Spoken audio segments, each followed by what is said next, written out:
ছাব্বিশের বিধানসভা নির্বাচনের আগে 21শে জুলাইয়ের মঞ্চ থেকেই 26-এর নির্বাচনী রণঘণ্টা বাজিয়ে দেবেন তৃণমূল নেত্রী মমতা বন্দ্যোপাধ্যায় এবং অভিষেক বন্দ্যোপাধ্যায়।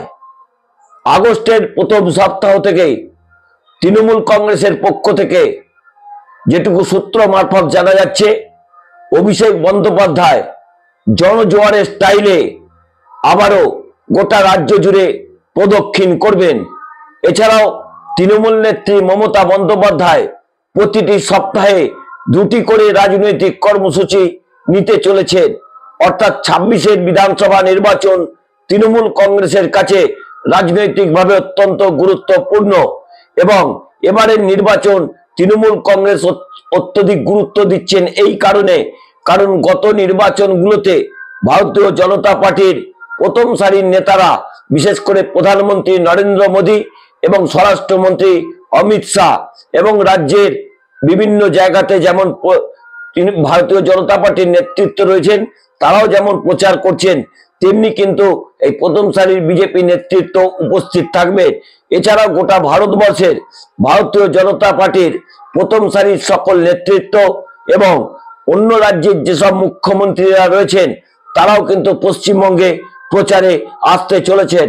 কারণ ভারতীয় জনতা পার্টির কাছে অত্যন্ত রাজনৈতিকভাবে গুরুত্বপূর্ণ এবং অ্যাসিড টেস্ট হতে চলেছে 2026-এর পশ্চিমবঙ্গের বিধানসভা নির্বাচন।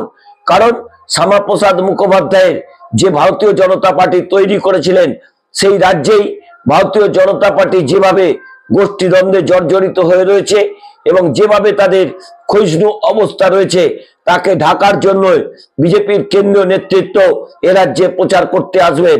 অর্থাৎ তৃণমূল কংগ্রেস নেত্রী মমতা বন্দ্যোপাধ্যায় এবং অভিষেক বন্দ্যোপাধ্যায় গত 21-এর নির্বাচন এবং 24-এর লোকসভা নির্বাচনের মতোই করেই তারাও কিন্তু রাজনৈতিক ঘুঁটি সাজাচ্ছেন।